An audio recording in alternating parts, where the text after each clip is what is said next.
All right. So welcome everybody. I'm excited to be with you all tonight. We're doing this every Thursday night live, 7 p.m. Eastern. And this is our third one. And yeah, it's I think it's a special place to come together and especially excited about what we're sharing tonight. It's gonna be more of a personal story. I guess I shared some personal stories the first one, but just want to go deeper into a particular area tonight. Annie can help out as she's part of the journey.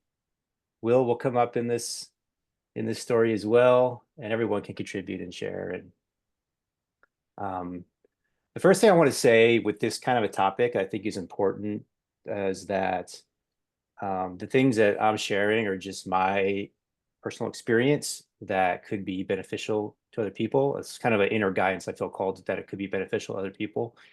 So I have no interest in trying to convert anybody to anything or trying to make anybody believe anything. I'm not a fan of that sort of um, dialogue, if you want to call it dialogue. So I just want to make that clear. And I think that whatever is working for in my coaching, I'm very practical and pragmatic. So I just go with whatever's working for people. If something's working for you, then stay with it and keep doing it.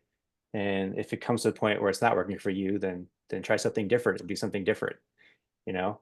And so in my case and in the case of Annie and I think that we were doing things that were working well for us and bringing us into higher states of the evolution of our consciousness and awakening.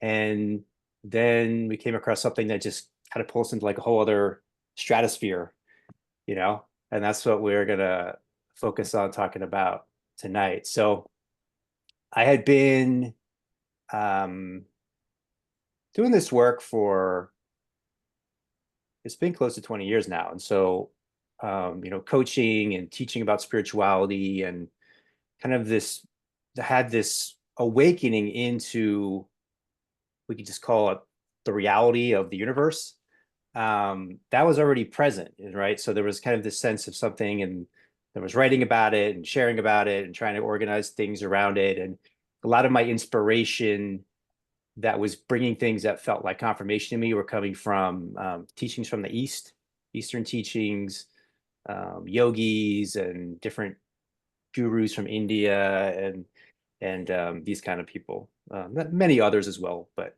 a lot of it was coming out of India or the eastern part of the world. So there was this kind of teaching. It was sort of like non-dual teaching, meaning the teaching of recognizing the oneness that is in everything that is, right? And there was a friend of mine he's been my friend for a long time, Michael Parisi. We were teaching similar things and we had a real resonance together. And sometimes we do stuff together.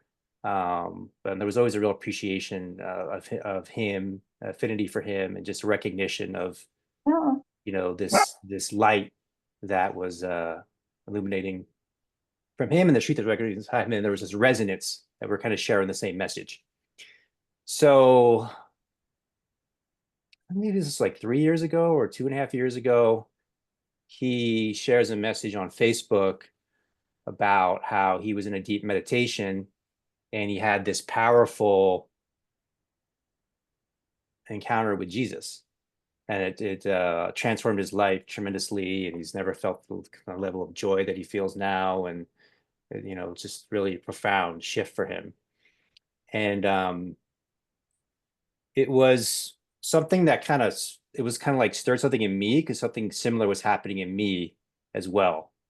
Um, and so I had this desire to talk to him about it and kind of because I was feeling kind of disoriented, you know, kind of not really speaking of things not working, what I was, you know, working before kind of something had reached its limit. There was some kind of something like this isn't resonant. now and is feeling this call. I think one of the things I want to say too is a lot of people are talking about now about how the world is so crazy right now and it's such a mess and there's so much dark energies right now. And I think that this, as we'll go in the story, this is actually part of what is catalyzing people, what is pulling people. It's like the polarization. It's almost like if you pull a rubber band one way, then it swings back the other way, you know? So I think this is part of the grand design to open us to the truth of who we are and to realize, what's possible for us inside ourselves. So that was part of what's happening for me. I was kind of feeling like those kind of things, right? And so then Michael and I go for a walk and we talk for probably a couple hours in the walk in the woods and talk for a couple hours. And then we decide to talk again, and meet up again and talk again for a couple hours. One thing that's interesting here that I think is important is I had this idea of when I would kind of go into deep in meditation, there would be nothing. It's kind of not like in the East, they would call it like the emptiness or the void or the nothingness. Um, so it's like this was my sense of like what was at the heart of the universe. And like some people have mentioned here the past couple of weeks, it was like I kind of got away from using the word God because it would, first of all, it piss people off. And the scene I was in, which is kind of like the New Age scene, and it would create a lot of confusion in people, and it was irritating to people. So I just kind of got away from using the word. Um, and talking with Michael and having this movement of consciousness inside myself, and also reading Dr. David Hawkins, a couple other things that I was tuning into. But all this stuff is always divinely guided. Or that's the beautiful thing about this journey is like everything that's laid in front of you is like it's not by mistake. It's all on. It's all like it's like you're in a movie, and it's all being like laid out for you. It's this incredible level of synchronicity that happens. And so Michael and I were talking, and basically what we came to was when you go deep into meditation, you go into nothingness because you go beyond form. So beyond form, there's nothing, right? But then there's like a layer behind that. And the layer behind that is it's not form, but it's not nothing. It's something like so vibrant and alive, and it's the source of creation, and it's love. It's love at the source point of all creation. That's present at the source point of all creation, and God is love. That's the direct quote from the Bible. God is love. Perfect love casts out all fear, right? So there's this realization of like, oh, at the heart of the universe is love, and so everything is created in this love, and everything is of this divine essence. And um, our journey is to recognize that everything is of this divine essence. And this is like an unconditional relationship with everything, like absolutely everything. To see the divine in everything, even stuff that's hard to see or difficult to see. Um, and so this starts opening up, and um, this encounter with Jesus kind of deepens. And it's like Jesus is basically like telling me, like, you're ready for me now. Like you've had all these different teachers, you know, but now you're ready for the best teacher, which is me, right? And I'll take you into God and take you all the way in to there's point where there's no separation between you and God. There's inseparability. There's no division and no separation. And I think this is what kind of the big realization. If you kind of like read about Jesus and his his teachings and his words and his transmission, there's this ability to see the divine in everybody, right? The saints and the sinners, the poor people, the kind of the outcasts. He's able to see the divinity in everyone. He's able to forgive everyone for whatever has happened in the past, because he sees God in them because he's one with God, right? And so I think this is essentially, this is the Christ transmission. This is the teaching of Christ. And I'm going into this and I start getting very disoriented because as I'm kind of, the natural progression is to sort of like, we'll go into encountering Christians, when I encountered the Christians, there's like a lot of division and separation and fear and um uh hatred might be too strong of a word, but kind of like putting people down or like, or there's this belittling people basically. um so this kind of like made me sort of like upset. you know it felt like it was like a like like you're taking something so beautiful and you're making it the opposite of what it is, right? So this was like really disappointing to me, and there was a sense of kind of like feeling upset about this. And it's like, so then I'm kind of feeling like, well, I don't really connect with anybody. Like I don't connect with like the new age scene. Right? I don't connect with the atheists. I don't connect with the Christians. So who do I connect with? I connect with Jesus and God, which is really enough. But it'd be nice to have some people, some human beings to connect with as well. So Annie and I are on this journey together. There's a story I'd like her to share that happened for her. Um, but we're on this journey together. Michael and I are meeting regularly, and I just start getting guided to like kind of talk to people and just tell them what's happening to me. And so one of the people I talked to was Will. He and I have had great spiritual conversations for years. And he's just like, yeah, the same thing's happening for me. That's amazing. And we're so then, he starts joining us on these walks. And then another friend of mine who's very kind of very great, brilliant mind, intellect, science, Jordan Hall, he's having the same thing happen. So I was talking to him about it and his wife. Um, Shirley, uh, Allison, and her partner Taylor, and who am I forgetting, guys? The original God Squad. Mm. Be Mike. Would Sonny be in the original? I guess she Sonny for would. sure, yeah. So basically we start meeting on these walks like weekly, and then we start having circles and we're talking and we're just exploring like what's happening. And then I'm finding like all these different like celebrities and public figures are like, oh, I found Christ and Christ came to me and this, it's like, it's like, and it's like, I don't really feel like we were seeking this out. I feel like it came to us. Now I do think vibrationally, there's something vibrationally where you're ready to receive it. You're fertile ground. You know what I mean? But you kind of get like tapped on the shoulder, like it's time, you know? And I mentioned this in the first week. What I basically heard was like, um, there's a lot of distortion. Jesus telling me there's a lot of distortions about what people are saying about me and what my message is, and I want you to help clear these distortions. And I think I resisted that for a while. I think mostly because I just needed to get more clear on how to communicate it. Um, but basically, I think that's kind of the phase that we're in right now. So you have um, the religion of Christianity, and then you have this kind of smaller subsection within that, which we could call like the Christian mystics or the Christian non-duality. And this is like people that have have had or are having a direct communion with Jesus and with God and seek to deepen that.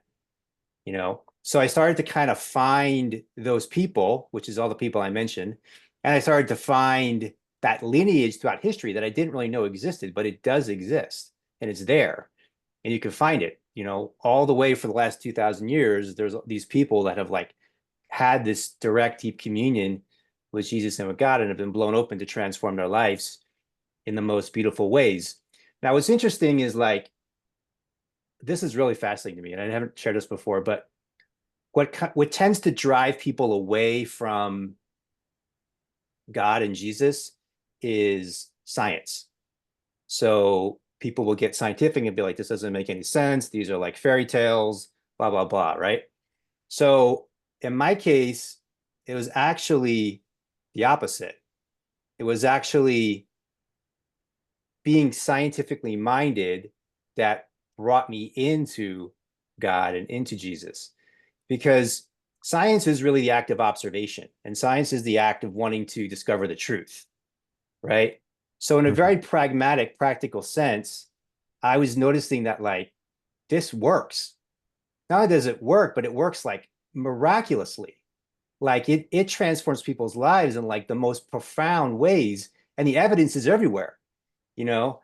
In fact, there is scientific studies all over the place that like um people that have a how would you say like spiritual relationship in their lives or spiritual connection in their life are have a sense of greater happiness and well-being than people that don't, right? And this is it's becoming like very evident to me. And it makes sense because if you realize that the source point of all creation is a loving presence, then it means everything. Like it's that's the game changer, you know. And I think for me, before that, there was these three elements that I later kind of pinpointed, um, which is spiritual nihilism, meaning that it doesn't really matter what happens, I can do whatever I want. Um, Spiritual narcissism, which is like it's kind of all about me, you know, what's in it for me, ego. So it's you're reinforcing the ego, where really this whole journey is about transcending the ego, right? And then finally, spiritual hedonism.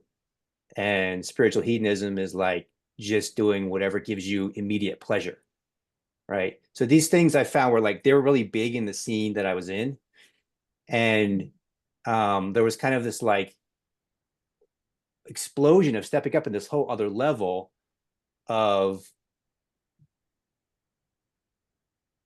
giving oneself to God, which is not something you can sell in like an infomercial. You know, it's like it's like what do I get out of it? You know, it's like, but you get everything out of it. It's like you're completely like liberated from the pettiness of the ego. You know, the sense of a separate self, the sense of a divided separate self, the sense of being in a little body. You know, you open up, explode out of that, and it becomes not my will, thy will, you know? So then this shift started happening of like, I used to kind of feel like I could do whatever I want, you know? There's all kinds of choices. So what gives me the most pleasure right now? You know, what's the most hedonistic thing that I can do? I'm not saying that, you know, with beyond any reason, but that was kind of like the prioritization, you know? And so then the shift happened where it was like, not only do I not have any choices, not only do I not have that many choices, but I have no choice. The only choice is to follow God's will in the moment. And to follow God's will in the moment, you have to be super present and be listening really closely and listening to what that is. And if you're present, you're listening closely, and you make yourself available, and you um, surrender to that, then God's will shines through you. You know, God's will and your will become the same. God's will and natural law and God's will become flowing through you. And then you're essentially like, now when I say this, I don't want it to become an egoic thing, because the ego will go like, I want that, I want to grab that, I want to become that. But you basically you're capable of being a miracle worker like Christ, right? Because Christ was unified with God and God was moving through him so he could perform miracles, right? Now we are able to do things that we didn't think that we were capable of, we didn't think we could do before, we didn't think were possible. And basically what it is like we transcend fear. So now instead of being the energy of fear, we're in the energy of love. And fear and love really are the opposite energies. So fear comes from division and separation, you know, and division and separation, it's a scary world because you're this little body, you're gonna die. People are, you know, it's like dog eat dog. Let me get them before they get me, you know. And this is kind of like the pre-Christ world, you know. And the post-Christ world is love. It's there is no division, there is no separation. God is in me, God is in all things. And God ultimately is all there is. I think this is the great realization. Like ultimately there is only God. And our journey is to open to that truth and to live in that place, live from that place. So let me just touch on a couple other things, and then I actually have a couple Bible quotes, short Mhm. ones, but this is one of the all-time great ones from Paul. Galatians 2:20. I have been crucified with Christ, and I no longer live, but Christ lives in me. Getting chills just share that one. Um, but the journey is that like Christ and me become, there's no separation division between the two, right? God and me, there's no separation division between the two. God and me, and Christ and me, and God and me. God is in me, I'm in God. Christ is in me, I'm in Christ. That's the truth of existence already, but it's a matter of us recognizing it and realizing it, living from it. So it's already the case that we are one with God, we are one with Christ, and it's a matter of us realizing it. And that's why we're able to see God and Christ in everyone, because it's already there.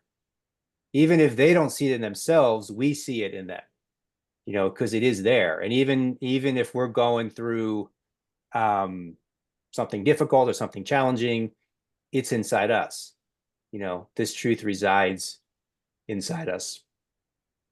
And so this is really the journey. It's really the journey of recognizing the unification that we are with God and with Christ. And if you want to use the word salvation, that's our salvation. Like that's the transcendence from suffering, when we recognize that and realize that. And I think one other thing that's important to share is this idea of heaven, right? So a lot of people have this linear idea of heaven that, try to be a good person, and if after you die, maybe you'll go to heaven, maybe you won't. You'll kind of find out. And the Christ transmission is the recognition, just like Jesus, that heaven is here now. So heaven is essentially a consciousness that we all have access to. And when we recognize our unification with God, our unification with Christ, then that's heaven. Heaven is the unification with God. And that's possible for us to realize now, and to realize in this lifetime. I want to find this other. Okay. This is from Luke 20 in the Bible.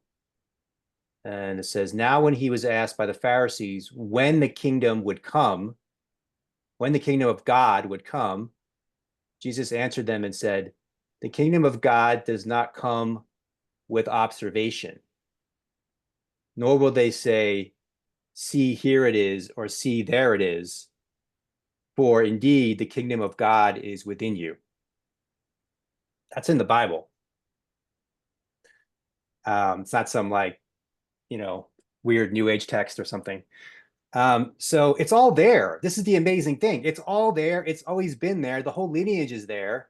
And it's like we're like awakening up to it now, that the kingdom of heaven is within us. It's a consciousness that we have access to. And it's just a matter of us realizing it and awakening to it. And so this started to kind of like just infuse everything that we do. One thing I want to say too is like there can be this thing of like people will be on this path of exploring different spiritualities, and then they develop a relationship with Christ, and then it's kind of like, oh, everything's demonic, like yoga is demonic and all these things are demonic. And I don't feel that way at all. I feel like actually all those things were better. They took me to where I am now. Those things are all beneficial to me. All these other teachers, all these other paths um, are leading in the same direction. So that's something I just wanted to clarify. But we bring this in, like we do. Annie and I have been doing breath work for over 7 years, and like whether people know it or not, like we're bringing the love of Christ into, the people that we're working with in the space. And that's another thing too, is like there's kind of like people will argue over words and terminology and dogma, right? um this is not, what I've realized is not about belief. And that was something I started coming across too when I started encountering Christians, is like, well, do you believe this and do you believe that? If not, then you're going to go to hell and all this stuff, right? But this is the thing, is like when you believe something, there's a separation, there's a division. It's like I believe that, Santa Claus, I believe in Santa Claus, but I doesn't mean, so that if I believe, then I don't really know, right? Belief by definition means you don't really know.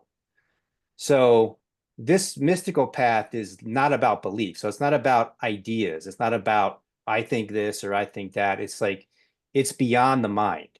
So it's like it's not, it's almost like there's a tree out here, right? So it's not like I believe a tree is there. No, I'm looking right at it. I'm seeing a tree. So this is like the relationship with God and Christ. It's like this thing that's really hard to put into words, but it's like when you encounter it, you know that it's real, and actually everything else is what's not real. It's actually the only thing that's real. Everything else is the stuff that's not real. So you just learn to kind of like let the other stuff sort of like fall away and tune into that which is real. Um, there's a line in Course in Miracles. Want to help me out with it, Will? It's like nothing unreal exists. Nothing real can be threatened. Yes, nothing real can be Nothing. threatened, nothing unreal exists. Herein lies the peace of God. Yeah, I think that says it really well. Yeah. Okay, so I think that's a good place to pause.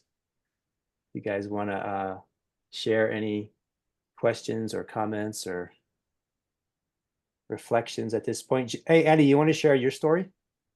The one that we talked about? Sure. Yeah, so I too was coming from the new age scene. And I was just at a phase in my life, or a time in my life, where that a lot of things were no longer working, and a lot of it just seemed like a lot of doors were closing, and my life was just kind of like shaking up a little bit, and something new was beckoning, although I totally didn't know what it was. Um, and simultaneously, I was experiencing a lot of grief, really, from a friendship that I was in, that was kind of coming to a close. And it was also giving me just a ton of anxiety because yeah, it just, the emotions were like at peak level. But I think that was occurring because a lot of doors were closing and a lot of new things were shifting and changing, and something new was trying to come in, and I couldn't like really make sense of like what was going on. And then this friendship was kind of coming to a close, and so my anxiety, I was experiencing like major anxiety over all of this. And it was one night that the anxiety was so intense, and it's not super common for me to all of a sudden, in a week's time, to like experience heightened anxiety. So I knew that just something was just ready to transform. And it was late one night and I couldn't sleep. And so it just came into my consciousness, like, pray to Christ. And I just heard it like super clear, super loud, super direct. And so I literally just got on my knees and like prayed like I've never really prayed before. And I just put my whole heart and soul into it. And it was kind of like my last ditch effort for trying to make sense of like what was going on. And then literally, I kid you not, I went from super anxious to that anxiety like 100% released. And I felt that direct experience that people say, like the peace that passes all understanding. And you know, I was raised Christian, but I didn't spend a lot of time like studying the Bible at all. And that literally that phrase just came in my consciousness as well, the peace that passes all understanding. And I knew in that moment that like that was like the gift that Jesus was delivering to me after I prayed. And then I was able to, from that cleared place, kind of see what I needed to do next. Like things were clear. And then I realized that I was actually hearing like the guidance prior and leading up to that, the anxious moments, but I wasn't following it. I wasn't taking action because I didn't have the eyes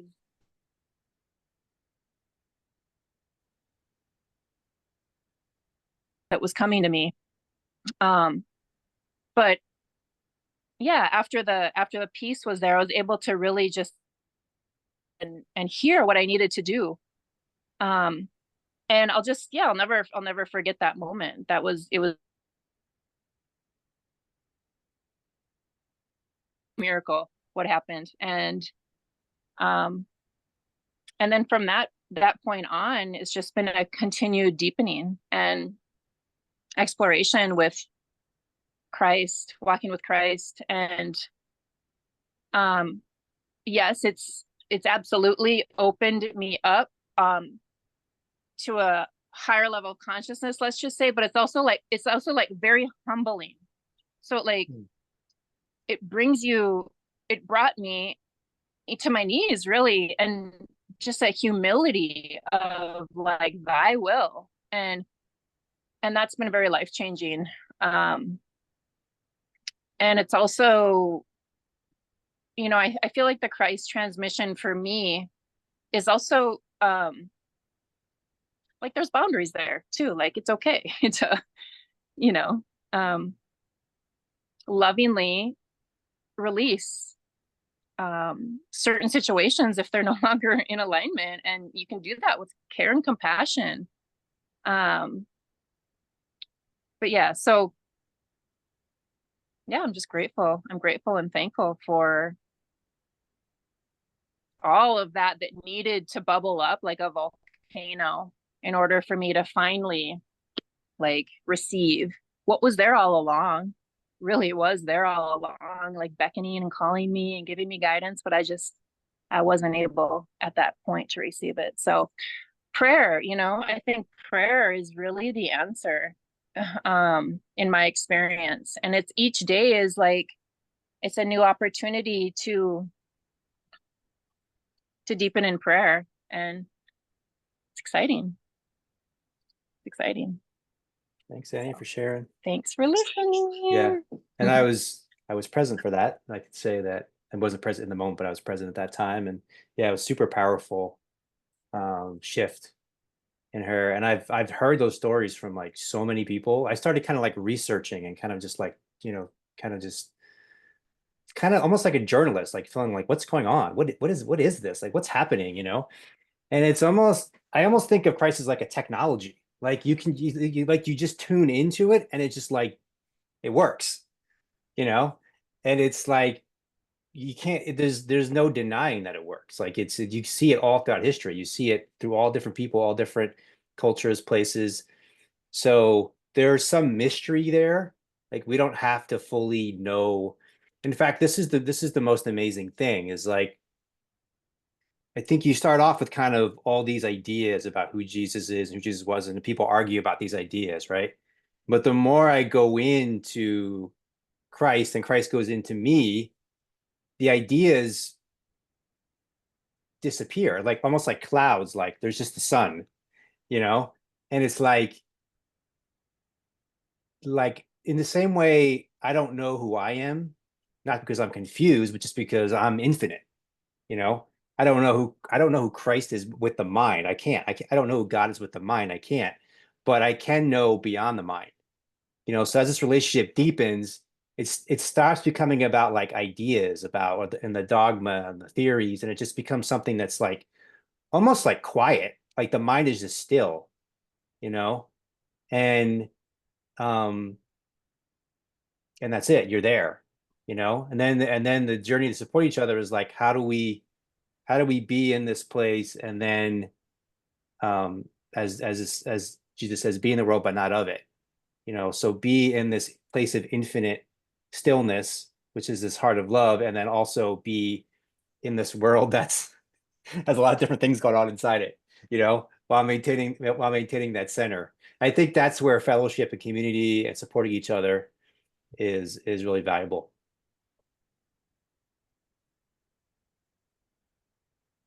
Mhm. Really, I mean, it's cool just to hear that it's possible, to make that change of heart. I think that's what Jesus was proclaiming, that we can shift our identity or be reborn in spirit, Mm, and therefore live from that place while we walk in the world. Knowing that, we're immortal in spirit, and so we don't have to be afraid of death and loss and a number of the different um yeah, challenges inherent to our human identity. So such a beautiful promise. It feels like God's, promise, his healing balm, his half of the equation, the inner half, the invisible, the spirit. I'm looking at some of the stuff in the chat here. I love that Gospel of Thomas quote. If your leaders tell you, look, the kingdom is in heaven, then the birds of heaven will precede you. If they tell you it's in the sea, then the fish will precede you. Rather, the kingdom is within you and outside of you. I love that. It's within you and outside of you. Mm. That's such a great, yeah, because it's infinite. That also reminds me a lot of what the Zen masters talk about, where they say in a flash, one realizes that the oneness is both inside of you and outside of you, and it permeates all of creation, of which we're not, we're a part of, not like a hole in it. Each of us is integral to it, and it's integral to us. So inside, outside, it's all one creation. Amen. Drop in the ocean. Mm-hmm. Yeah. Ocean in a drop. Yeah, right. I love this verse. Uh, Jeremiah 29:13. You will seek me and find me when you seek me with all your heart. And I really think that to know Jesus and to know God is just to be fully in your heart and experience Jesus from that place. And this world can be so distracting and Mm, really, I really resonate with your story of anxiety and, you know, um, friendships, and just there's so many different distracting situations that can happen that can pull us out of that awareness, and we can feel really alone in that struggle, and it does cause a lot of suffering.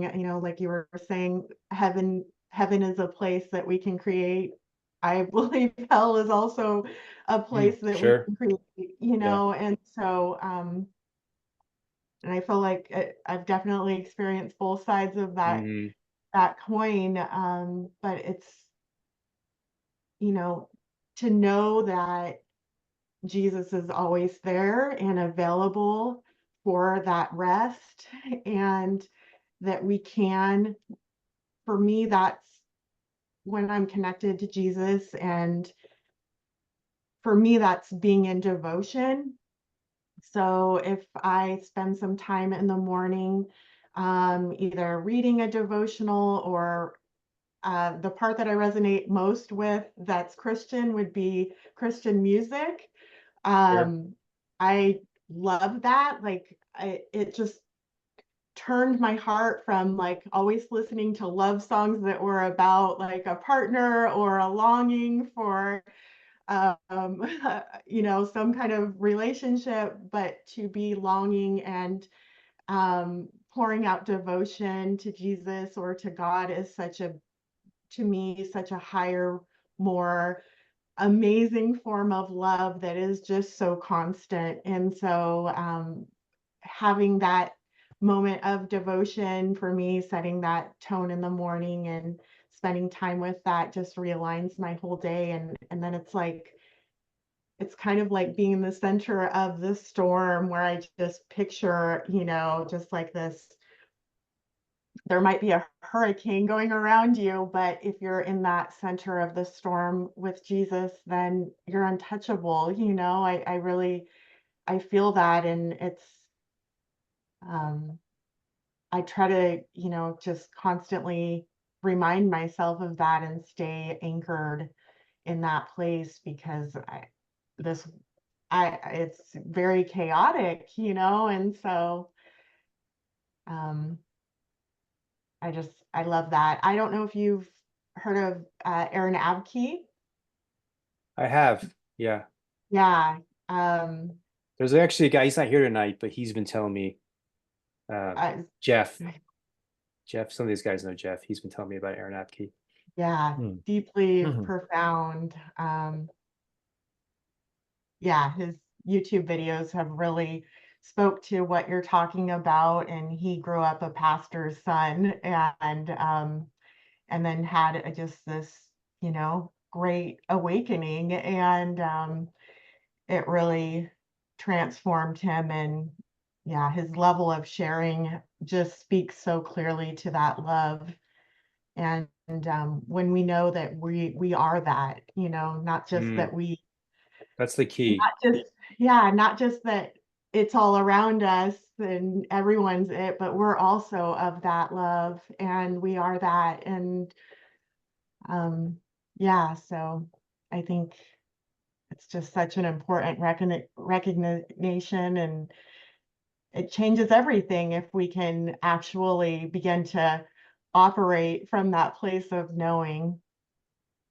So yeah, love that. And when you were speaking, I was thinking of this book set that's very huge that I recently got, but it's called The Second Coming of Christ, The Resurrection of the Christ Within You. And Is that, I think I have that book. Is that Yogananda. Yogananda? yes. Yeah. Yeah. Okay. Yeah. So That's just that's a reminded of that. large book. It is. And I wish I could just like download it all. I want to know it. Yeah. Yeah. Anyway. So I'm glad you brought the second coming of Christ, because as it was relayed to me, the second coming of Christ comes through our hearts. And it does feel like something's happening right now, Yeah. like around the world. And yeah, I think that is the second coming of Christ, is like we become the body of Christ, the unified body of Christ, or I should say we are that, but we recognize that and realize that.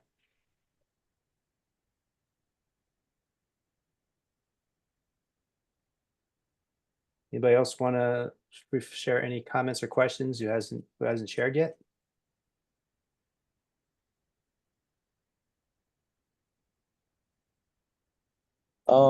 That's how Christ came to me recently, towards the end of last year, was like right straight in my heart.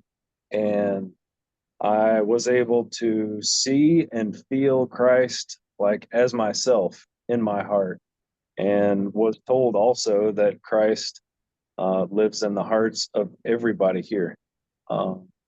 And that it was part of my journey to like live that experience and show that through my heart, and then see that in everybody else's height, like our heart, excuse me, illuminate that Christ light within each individual person. And yeah, just really loving being here tonight, man. This gathering feels super special, and just grateful to be a part of it. Super grateful to see Rachel, my good friend here. So many other good people, and full of love and full of gratitude, just overflowing. Annie, I love hearing your story. What a transformation in an instant. Just amazing. In the physical, real 3D world that we live in, we can experience that instant transformation. And I've experienced many of those myself, and just full of gratitude and love. Peace. Thanks, Jacob.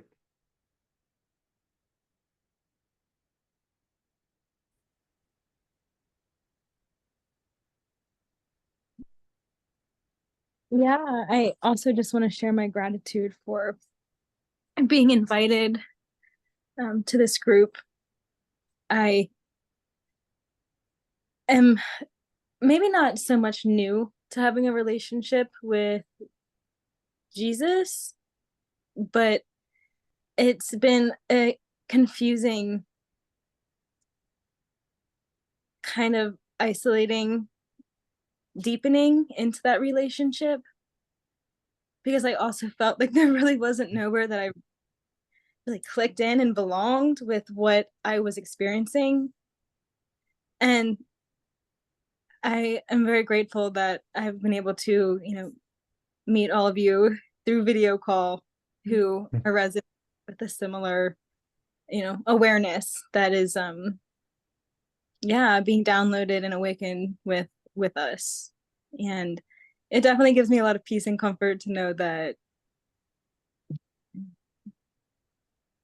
this is happening on a really big scale. I remember Dr. Brian in a while, and I was almost embarrassed to tell him that I was like leaning into Jesus. It was so I was so like kind of like ashamed a little bit because I didn't know what was happening. And he's like, me too. And like, here we are now with, all of you. And so yeah, just gratitude. And I look forward to seeing how it continues to evolve. Yeah. And like person, that would be awesome. Yeah. Yeah, it feels like we're honing it in more and more. Like, when I first came on a couple weeks ago, I'm like, give us 6 months, and we're honing it in, dialing it in more and more. And there's a natural law of attraction and resonance, and there's a natural law of repulsion, and that all just takes care of itself perfectly. And I think we're in the midst of something really beautiful, and everything that's happened before and is preparing us has prepared us for this, which is really beautiful. And Jacob is a master of gratitude, so this is something to really be grateful for and to be appreciative for. One thing that's interesting too is coming from a lot of the Eastern teachings and a lot of Buddhist stuff, it felt very like the path is more of a solitary path, like kind of like meditation by yourself alone, and there's definitely good value in that. But the path that Christ laid out, Jesus laid out, it's really more about like fellowship and community and relationships. Like you learn through the relationships. There's really like an encouragement to come together in community and deepen in God together, and family as well. Yeah, so we're doing that.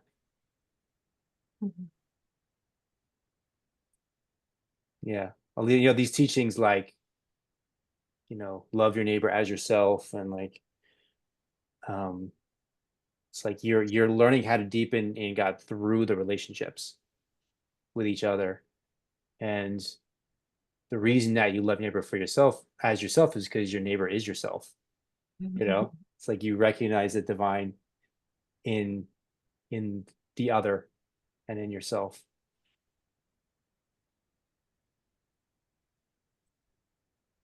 Yeah, that's one of my favorite teachings, like in the Course of Miracles, is kind of summed up like in the idea that we can learn about Christ through, I guess, forgiving the judgments that come up, like that we witness in the world around us.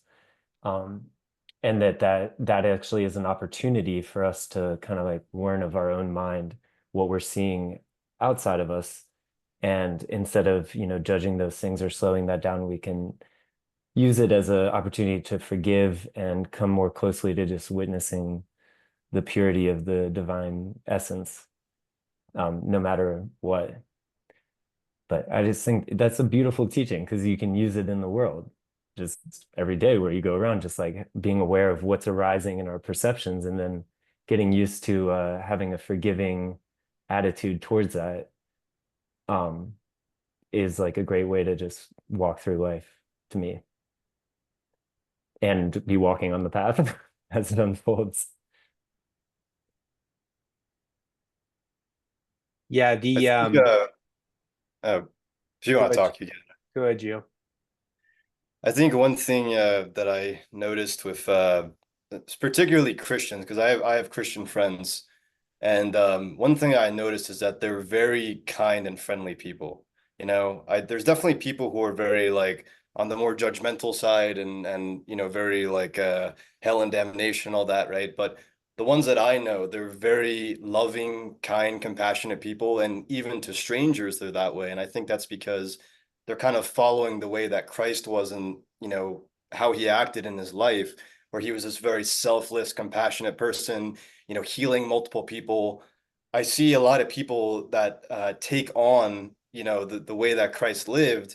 And it's something it's a type of energy that is not, in my opinion, it's kind of hard to find nowadays because a lot of people are very self-absorbed, materialistic, narcissistic, especially if social media. I think that's kind of made that more of the case. And I feel like there's a need for something that's transcendental, that transcends, the body and these bodily selfish needs, right? Which is a big part of what spirituality is, because it's transcending, as you were saying, like in the New Age, they kind of have these ideas of hedonism and narcissism and these very like egoistic ideas.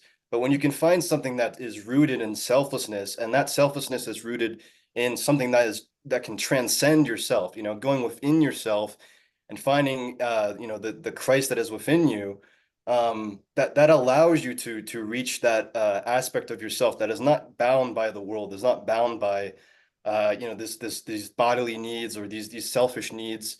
It's actually something that transcends that. And then, through connecting with Christ, you can have that selfless aspect. You can tap into that part of yourself that is more communal, that is trying to relate to people, trying to see the needs that other people have in the world.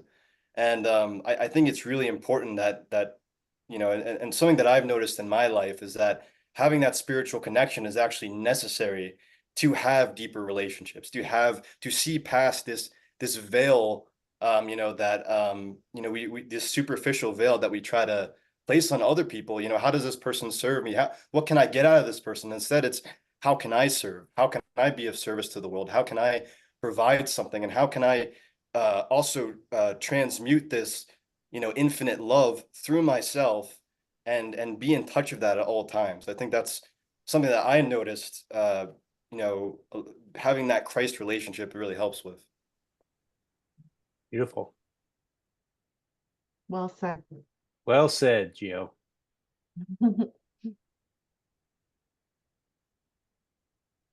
Yeah, when you recognize God as love at the source point of all creation, then it's like, how can I follow love's will in every moment? How can I follow that which is beneficial to the whole, in each moment, and being able to be present to listen for that and be a conduit for that. And as was alluded earlier, there's all kinds of ways to get distracted from that.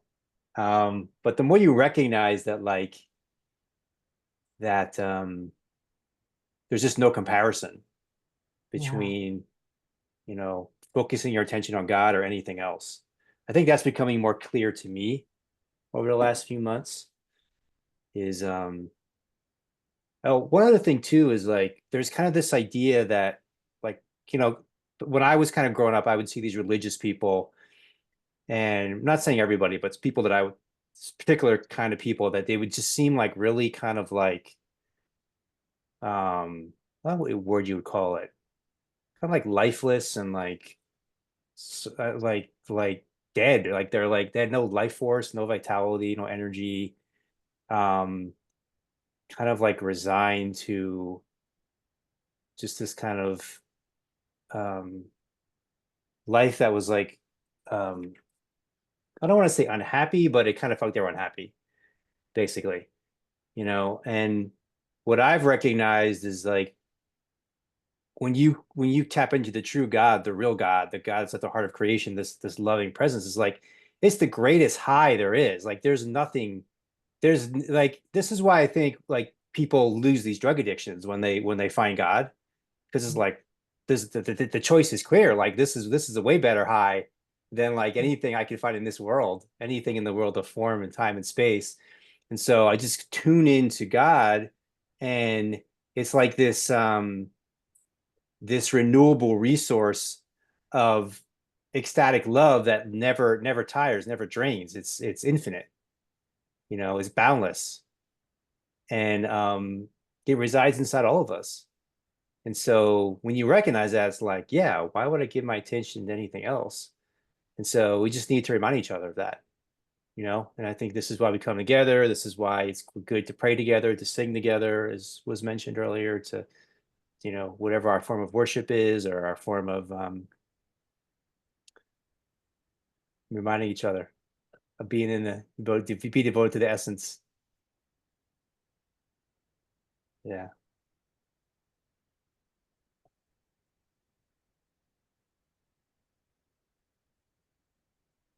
Anybody have anything else they want to share, or we can wrap it up.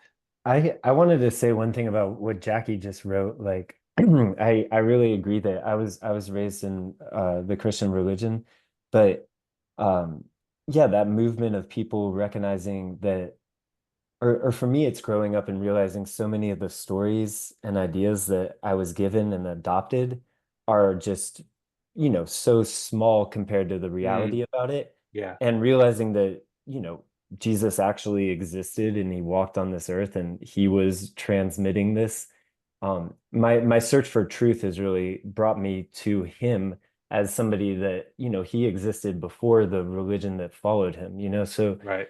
truth is the inspiration for religion, the reality that God's creating, you know, here in this domain, you know, that we're dwelling in. So it's cool to just like come to the direct realization of what this love actually is and who each of us actually are, beyond our names and in a true identity with God. But I really feel that like yeah, that it's just such an energy present in 20, you know, the new world we're emerging into is like understanding religion in a more comprehensive way. Mm-hmm. And understanding that we're under one sun. So something we're all already sharing one reality. That's a miracle. You know, if any of it is, it all is, because it's one seamless whole. So being able to appreciate the traditional teachings in light of that, you know, understanding that's emerging, I think is, yeah, it's exciting. It's powerful. It's beautiful to witness y'all's experiences, and it helps reinforce what I'm seeing and experiencing. So thank you. Beautiful. Yeah, one of the great inspirations, and I think some of us we've talked about this, is like the time before the organized institutionalized religion of Christianity came in. So the time from like Jesus, which was like a few hundred years until that kind of came in and got codified in a certain way.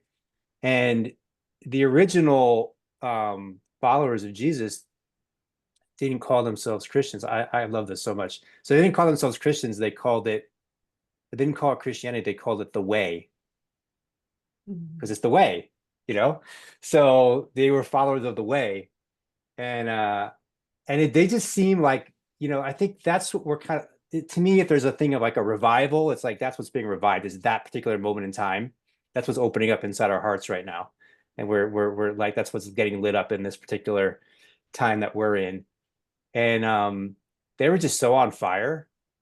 Like literally the Pentecost, they had fire coming out of shooting out of their crown chakra, if you want to use that term. And you know, they were getting like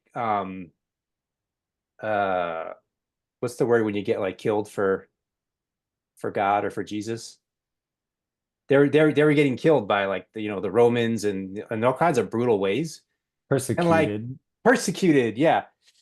They loved it. They didn't care. They were like so joyful and like we're gonna be with Christ. Like, what does it matter what happens to my body? You know? So there's just like this fire that was like inside them. And it was still kind of like I remember I heard the story about like they would go because they, you know, a lot of these areas are desert, right? So you guys ever see that fish on the back of a car like that has like it's like a Christian symbol. So apparently the reason that began is they had to have their meetings in secret because they would be persecuted. So they would like make half a fish in the sand, and then some person, man or woman, would come up and make that second half of the fish, and then they would know that they were like unified somehow, and they would direct each other where to meet, and just an amazing time of this thing being so like alive and genuine and like, you know, the living waters as we call it sometimes, you know. And so it's like it's not. I think the thing I want to say that's important is like there's this idea that like Christ lived 2,000 years ago and he died, and it's like, yeah, but the more important thing is like Christ is alive now. You know, we could connect to something that's alive now because it's eternal, you know, in the same way God's eternal. So just being receptive and present, and it's here now, and it will enter you more and more, and you know, and you'll unify with God more and more with Jesus as the bridge. Christ lives in our hearts. Yep. Well, let me give you guys some ways to plug in further. First off, just thanks so much for being here. It's a lot more fun with you guys here, and I'm excited about what we're co-creating together. I do personal coaching sessions and work with couples and groups. Have a men's and mastermind group. A couple of the guys here are in that. We have a Telegram group where we stay in touch throughout the week. Donating to support the project is very helpful. So there's an Eventbrite link. We'll get that more. I think there'll be like an actual web page or something soon, but right now there's an Eventbrite link. So if you could donate to support, that's very helpful for that and really appreciated. Have some public events coming up one's in Boone, North Carolina, breathwork that we're doing. I'm going to have a talk and guided meditation in Princeton, West Virginia. These are this month in August 30th, 31st. Now we want to get a retreat going here where we live. In these 6 acres, this beautiful property. So I really got to make the commitment to get something written up on that this week. We have an event coming up in Atlanta with John and Kathy Stringer in October. And yeah, we'll be here next Thursday night again, 7 p.m. to take it to the next level. Feel free to share if there's like topics or themes that y'all want to explore. Feel free to share those with me, and we'll take them on. We'll address them. So it feels like we're creating like little by little. It's like a new kind of church, you know, and it feels special to be a part of creating it with all of you. So sending you so much love. What's that? Just figuring out the way. Moment by moment. Moment by moment. God's will, moment by moment. Yeah. Yeah, man. What do we do now? What do we do now? What do we do now? What do we do now? Thank you, thank you, thank you. Guidance. Yes. Yep. All right, guys. Love you. Appreciate you. Thank you. Thank you. Thank you. Have a great night. See you later. Yep. Jumped into the last second. Thank you.